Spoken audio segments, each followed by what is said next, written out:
Welcome back to the Dental Implant Masterclass. Today we're going to discuss quite an interesting case of a 47-year-old male who had a missing 1/6 and 4/6 that he wanted replaced with implants. This gentleman reported that he had had these teeth lost 10 years prior, and the reason was because of caries, and that's quite an important technical point. One always needs to find out what caused the loss of these teeth, because these require different types of interventions. So let's move and have a look at this case. So for the sake of education, we're going to call this patient Pedro. This case has been used with his consent. And this is the front view of the patient's mouth. And this was Peter's smile line. And as soon as he opens his mouth, you could see his upper front teeth. And of course, a little bit of plaque and calculus getting caught between these lower centrals, which we had to have a little discussion about. On examination, Peter's medical history was pretty straightforward. He had no general diseases, no major risk factors. The only medication that he was on was a statin, 10 milligrams daily for hypercholesteremia. We noted that he had a bit of plaque and calculus getting caught, especially below on these lower central incisors, and we decided to take action, and I had him referred to a periodontist to pay attention to this and a few other areas in his mouth prior to doing any kind of interventions. This is the left side view, and we can see that the patient had a crown that wasn't the most beautiful in terms of color, and also that he had had a missing first molar and drift of the second and third molars, with plaque and calculus getting caught in these areas, and also signs of bruxism, which we were also picked up in the external masseter muscles. There was a bit of tenderness in those areas. This was the right side view, and the patient had missing molars on the upper right quadrant and on the lower right quadrant, and obviously the tongue tends to bulge into this area, as we can see. Now, on the initial appointment, when we saw the patient, he had this tooth number 17 that was basically what I often referred to as a coffin dodger, and was just lying in his mouth, completely mobile. And on that first visit, we actually discussed that this needed to be removed because this was just a plaque and calculus and a soft tissue infection problem, and this had to go yesterday. And he agreed to that, and on that first visit, we took that tooth out. This was the lower occlusal view with the missing teeth 4/6, 4/7, 4/8, and the upper occlusal view. And we immediately saw that there was a missing DO on the 1/4, and we made some provision to send Peter back to his dentist to have this composite filling restored. And also we can see that the occlusal surface of these molars on the left-hand side of the patient had lost their composites, and this was due to bruxism.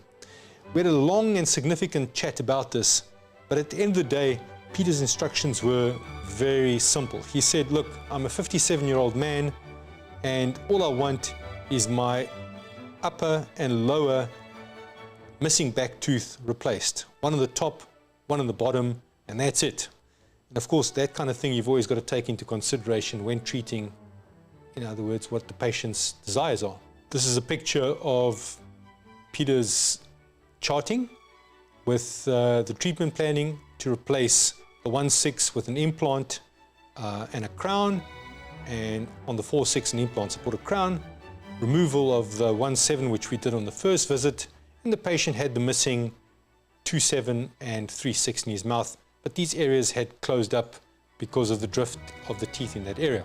So after a little bit more discussion, we decided that we were going to proceed with this, and of course the very next logical step is study models and cone beam x-rays. Let's have a look at the cone beam x-rays. So the cone beam x-ray of the mandible presented with really good bone quality and moderate atrophy, and a visible mandibular canal on the 4/6, 4/7 site. The upper CBCT, this was taken prior to removing the 1/7, showed that the patient had good bone quality, but moderate to severe atrophy in the 1/6, 1/7 site. However, It was a very little interesting observation, which I immediately picked up, and as an implantologist, I start going yum yum when I see this kind of stuff. Just to get some orientation, if we look over here, this would be slice number 30, which is over here as we come out of this molar. And then we wanted to put the implant roughly in this area where we can see already that there isn't enough vertical bone. However, a little bit distal in this area, what the patient had was a beautiful buccal exostosis. Lovely, beautiful, autogenous bone. And obviously the 1/7, which we removed, had a clear endoperial lesion, which was extracted. So we immediately had a conversation about the fact that although he had good bone width and good bone quality in the 1/6 site, he definitely didn't have enough bone height in that area to support an implant. And we started speaking and having a conversation about a sinus lift, and we spoke about the pros and cons of that. And the first thing that I needed him to do was to go to his GP, because I noticed some pneumatization in the sinuses, and I wanted that managed prior to us doing any kind of sinus intervention. Let's have a look at that a little bit deeper. So we started having a look at the treatment plan, and the implant that we wanted to place in the 4/6 site, this was pretty straightforward. The patient had enough bone width and bone height in this area, and there weren't any complications. This is a plaster model of the upper jaw, and in this area we needed very careful and precise placement of the implant, and so we immediately took the decision that we needed to have some sort of surgical guide, at least for the pilot hole, and I will show you what that looks like. So we decided to use a butterfly shaped surgical guide, which basically covered and fitted precisely onto the opposing 2/4, 2/5 and 2/6, and in on the 1/4 and 1/5, and then we drilled a little pilot hole precisely where we desired the pilot hole of the implant to be placed. We selected slice -38 on the cone beam for the ideal placement of the implant, and at this point we measured 8.61 millimeters of bone width. However, we only had 4.38 millimeters of vertical height, and me personally, I do not like placing any implant that is less than 7 millimeters. In fact, a 7 millimeter length implant in my hands gives really good long-term stability and predictable outcomes. So we needed to augment the verticals and do a vertical sinus lift in that area to be able to create enough vertical bone.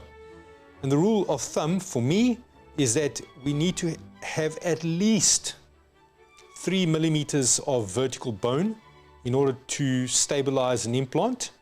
And so because we had 4.38 millimeters of bone in this area, I was happy to proceed with immediate placement of implant and sinus lift at the same time. A little further back at slice -50, the patient had a large and significant buccal exostosis, which was 7 millimeters wide and 7.28 millimeters high. And we discussed with the patient that I would use a piezoelectrical and to harvest this bone and to transplant this bone into his sinus lift. And the patient was prepared and happy, and he consented to having this procedure done. And so, taking the implant width and the available bone, we decided to make provision for an implant, an Ostem US4 SA, which was 5 millimeters in diameter and 7 millimeters long in this 1/6 site. And we would then wait 5 months after placing this implant with a sinus lift, and then proceed with second stage procedures on this patient, and then finally restore this area with an implant supported crown, porcelain fused to metal. We had a further discussion with the patient as to whether he desired us to give him a little partial denture. He wasn't interested. He was absolutely adamant that he wanted an implant in this area. And we also discussed the possibility, or he discussed the possibility, of putting 2 implants on the lower and 2 implants in the upper. And we had an honest conversation, and I explained to Peter that all that was required in terms of long-term stability in his particular mouth. As long as he had a 6-to-6 occlusion, in other words, from molar from this side to that side, that was more than adequate. And the dental research shows and proves that that is the correct technical evaluation. And so in summary, the treatment plan in this particular case was first referral of the patient to a periodontist to manage his periodontal condition, because if we're doing this kind of work, we wanted absolutely pristine tissues to work with. The second was to refer him to his GP to manage the sinusitis that I'd picked up in his sinuses. The third was sinus lift of the 1/6 site and an implant placement in that site at the same time, and then an implant placed into the 4/6 site, and we would harvest that exostosis in the 1/6, 1/7, sorry, a little bit less, probably that 1/7 area, and transplant that bone into the sinus. Let's move to stage 2, which is the fun part, the surgery. Welcome back, and now we're going to discuss part 2. So fast track to 3 weeks later, and the patient was given the following protocol: amoxicillin starting 1 day before and for 4 days afterwards. And I will put the list of the detailed doses and the medications that we gave in the description below. Second was 5 milligrams of diazepam the evening before the procedure, and then a further 5 milligram tablets 1 hour before the procedure. We gave the patient chlorhexidine diglutinate mouthwash to be used only on the 4th day post-surgery. And to manage pain and swelling, we gave the patient ibuprofen and paracetamol. And finally, the patient was given probiotics, which is a standard protocol in my surgery whenever we give patients antibiotics. So let's dive into this case. So this is on the day of surgery, and the patient's pre-operative vitals, his blood pressure was 173/94, and I highly recommend that you always do that on your patients. His pulse rate was 83, and his oxygen saturation was 98, so he was in a good state to have local surgery. We anesthetized the patient both buccally and palatally with Lignospan Special, 4 cartridges, and I used the custom surgical guide for the osteotomy preparation. This is a picture of the flap design. So we made a incision, not a crestal incision, but a more palatally aligned incision, starting distal to the 1/4 and running on the palatal side posterior. This was done as a conscious decision.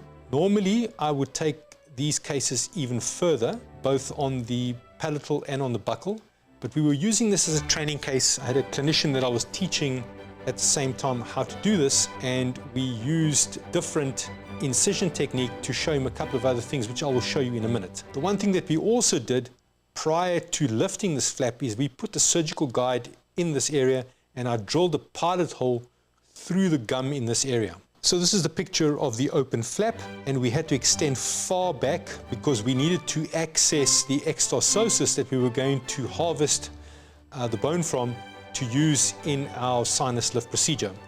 This gave me an opportunity to remind the patient another time, and I actually showed him with the mirror that he still had not gone back to his dentist to repair the missing composite distal to this 1/4.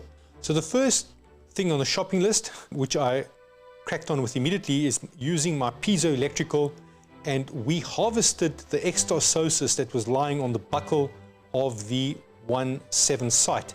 It almost looked like a little small tooth, but it was entirely bone. And we managed to harvest the exostosis. Here you can see it. And what we then did with this piece of autogenous bone is that we broke it into several smaller pieces, which we then mixed with Bio-Oss, which I will show you in a few minutes. The next step was we drilled the pilot hole a little bit deeper, and we placed very carefully, we placed a direction indicator into the pilot hole, and then with the piezoelectrical, we very carefully opened a round window. This gave me the orientation to be able to design and to open the window in exactly the right area to facilitate the sinus lift. One thing that is important, which is, and I want to emphasize this, I would normally, under normal circumstances, make the relieving incision between the 1.4 and the 1.5. In this particular case, we did a distal to the 1.5 because I was trying to show the clinician that I was teaching how important it was to always be able to have enough distance between the distal of the incision line and the sinus lift. You don't want the incision line to be directly above the sinus lift area when it heals. You want a little bit more gingiva in that area. And there's no way better than to show it in situ when you're doing a procedure like this. So this is the right side view of once we'd finished doing the aperture to the sinus lift, and we can see the intact Schneiderian membrane just below that, and there was still more than enough space between the incision line and the window to go into the sinus, and this is the point that I was trying to emphasize earlier on.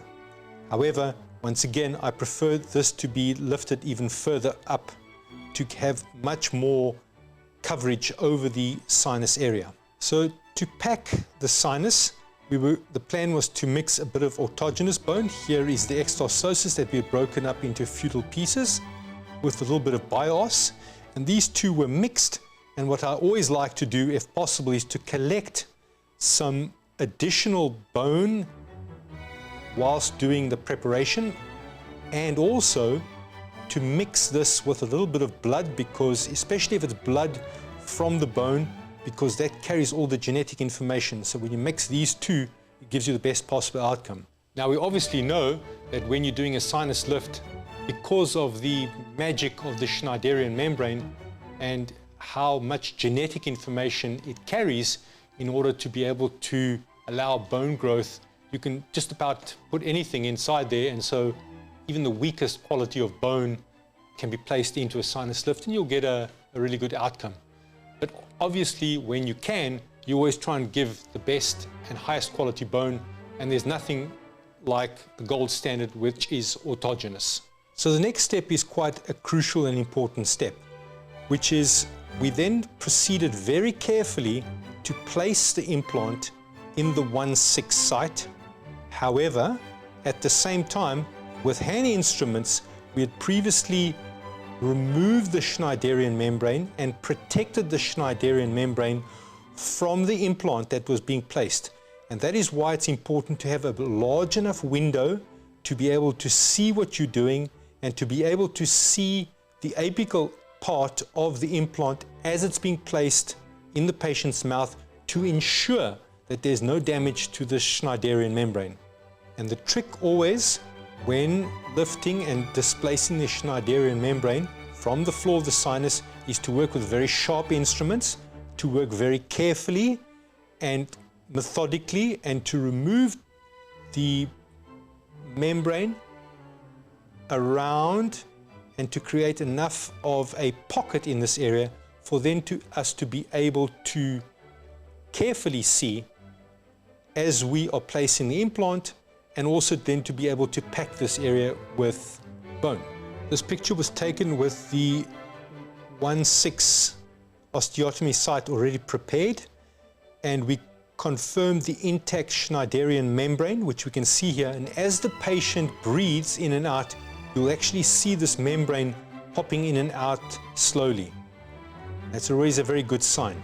We then very carefully placed a resorbable membrane between the Schneiderian membrane and the gap created for the placement of the bone graft.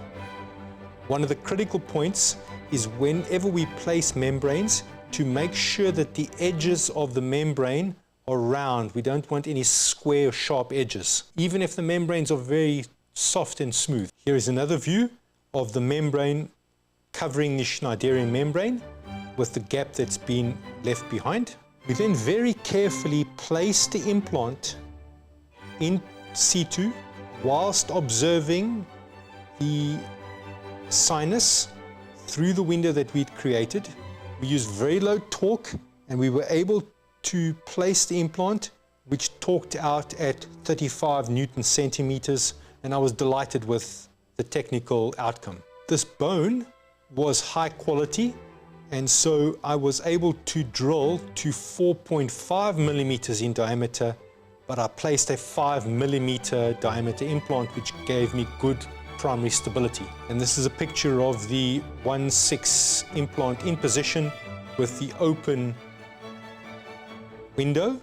We had already packed a little bit of Bio-Oss material in that area. We then very carefully, with an instrument, placed Bio-Oss into the window that we'd created for the sinus lift. It is important when pushing materials into the sinus that we make sure that all this little kind of debris that is left behind is picked up and suctioned and cleaned, so that we don't have any of these little pieces lying around, because they then tend to create little problems afterwards. Once I'd packed sufficient Bio-Oss mixed with a little bit of blood into the sinus, what we then did was we covered the sinus lift with a little bit of autogenous bone that we had used from the harvest site further back here in the mouth. We then placed the implant into the 4/6 site, and whilst I prepared this implant, same thing, all the little bits of bone that I was able to collect whilst preparing the osteotomy site in the 4/6 site,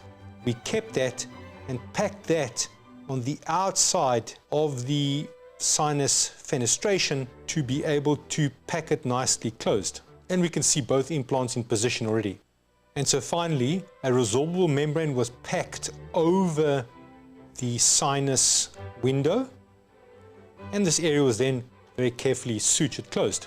And here's a photograph of the wound closure with the sutures in position, and we used a combination of 4/0 polysorb and 3/0 vicryl sutures. This is the right side view, and let me show you the occlusal view. And here's a picture of the occlusal view with the full wound closure, which is paramount to allow this area then to heal nicely. And that went very smoothly. That took us half an hour to do that procedure from start to finish. The patient was given some very detailed instructions in terms of what he couldn't do.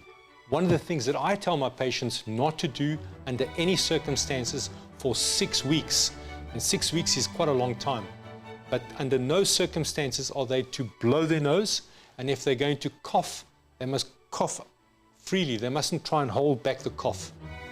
If they were going to blow their nose, I actually show them, get a little tissue paper and just very gently to clean their nose. We don't want any kind of damage to that sinus. I also tell my patients that 99% of them will get bruising after the procedure, which is common.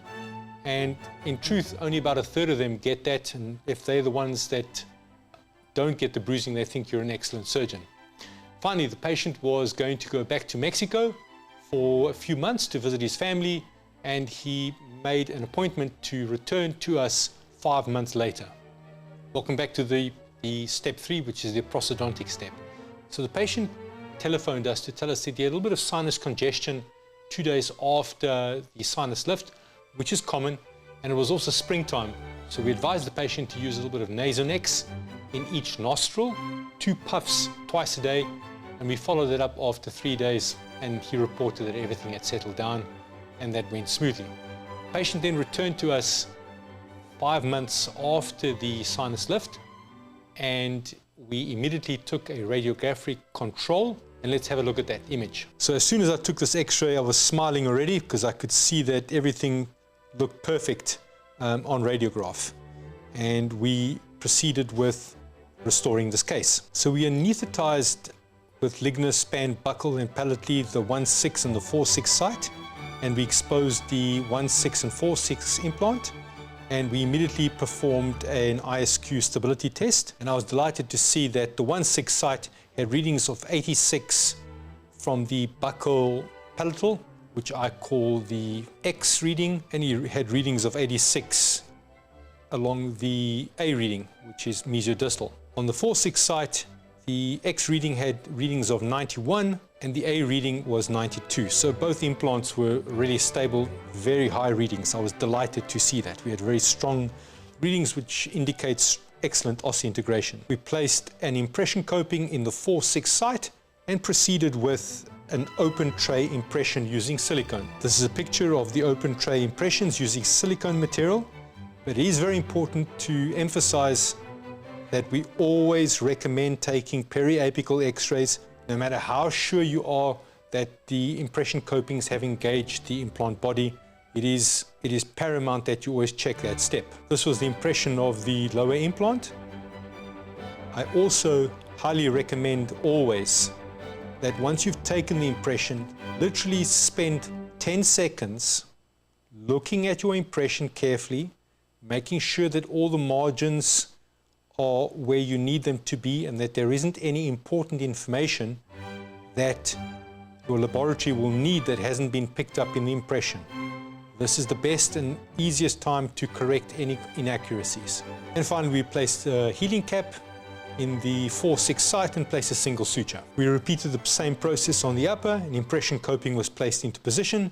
Some light body silicone material was placed around the site. An open tray impression technique was used to take the impressions of the upper jaw. Once again, an impression of the upper jaw. You always need to check very carefully the margins of your implant and the margins of especially the adjacent teeth to make sure all the necessary information is there for the laboratory to be able to do their work. And finally, an upper healing cap was placed into position. I was delighted that the patient had already repaired his upper missing composite. One of the points which is especially important is when I place healing caps, I always make a point of making sure that I use the torque wrench and torque them at 20 Newton centimeters, which is the ideal torque for the ostium restorative platform. Different implant systems require different torques, and it is a very good idea to follow the manufacturer's guidelines because you won't lose healing caps like that. Once the crowns had been manufactured and the lab work had been sent to me, and I, as a standard protocol, want the lab work in my hands a week before the patient is going to be seen so that I have a chance to have a look at the lab work and evaluate it carefully.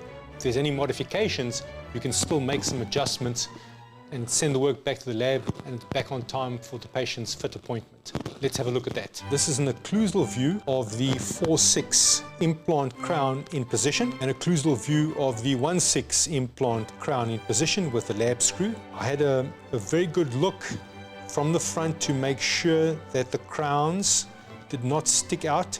This is quite important, especially for patients that haven't had any teeth in the back of their mouth for quite some time. The buccal mucosa tends to fall into this area. It is important that these tissues do not encroach upon that area and that they remain within what we call the envelope, being the ideal occlusal arch. We check that very carefully. And one of the things that I also do in cases like this, because the tongue tends to always bulb out into this area, and this is specifically what I'm talking about, because the tongue has learnt to move into this area, to seal this area up as the patient chews, this tongue is going to reject teeth in this area initially. The patient is going to bite this tongue a number of times, and you have to coach your patient carefully with this. It is also very important, therefore, that when you place crowns in the top and in the bottom here, that these crowns are placed in such a way that they remain within the occlusal arch and not go too lingual or too buccal. And with that in mind, I always inspect these crowns from all the angles. So here's the side view of what the crowns look like. And I also want to make sure that it's easy for the patient to be able to clean these areas with an interdental brush. This is the working model on the other side. And because we knew that the patient had a less than ideal occlusion, and because we knew that the patient bruxed, from the outset it was a non-negotiable that he had to wear a bite splint, and he knew that. It was on his treatment plan and he had agreed to wear that. And I'll show you that in a minute. And finally, I also like to inspect the crowns from the posterior. In other words, the view that you can normally not see unless it's outside the mouth. So this is looking from the inside. And we can see the 4-6 and the 1-6 site. It is a good idea to remove the silicone that the lab place in these areas to replicate the gingiva, to make sure that the contact points and the emergence profiles are ideal. And finally, we designed an upper modified Michigan bite splint for the patient to wear. This is made from hard acrylic. There is buccal coverage of the 4, 5, and 6 area, but no buccal coverage of the upper anteriors from the 1-3 to the 2-3. This is a picture of the working model without the implant crown on it, the upper working model.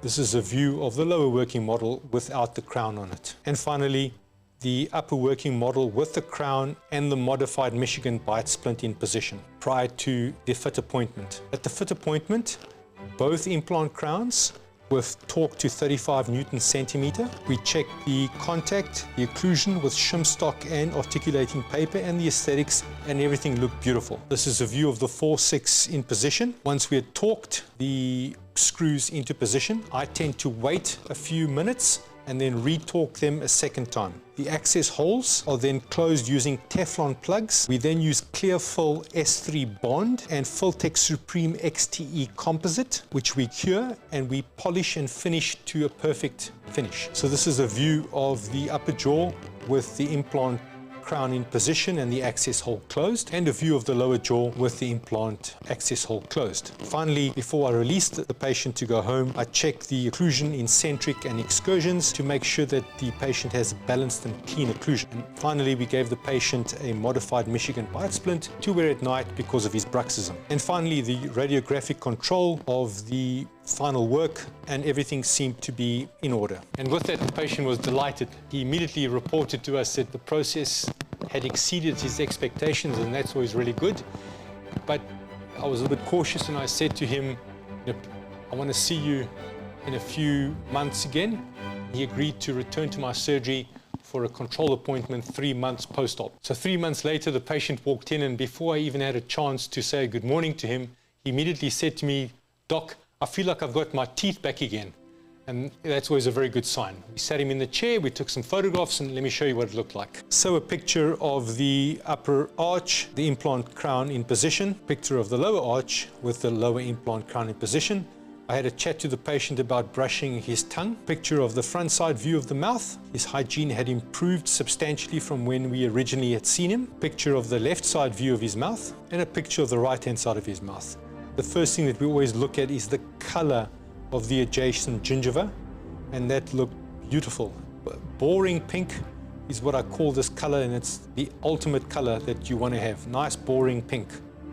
Boring pink means no problems. And that's a wrap of this case.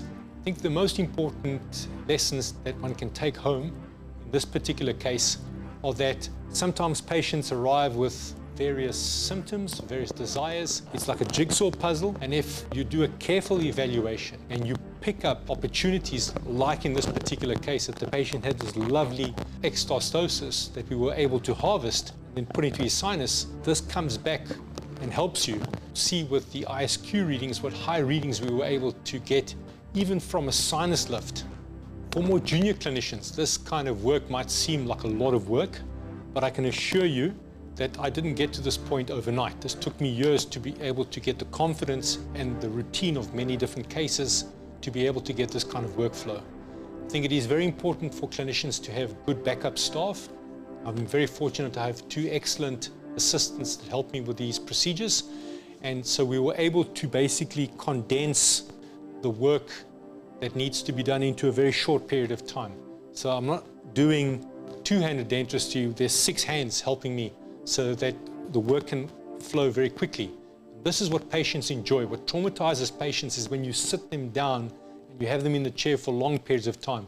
If you can do the work quickly and effectively, patients appreciate it, everybody's happy, you even get to have a cup of coffee afterwards. And finally, if there's any questions or something that you'd like me to explain, please don't hesitate to leave that in the comments below.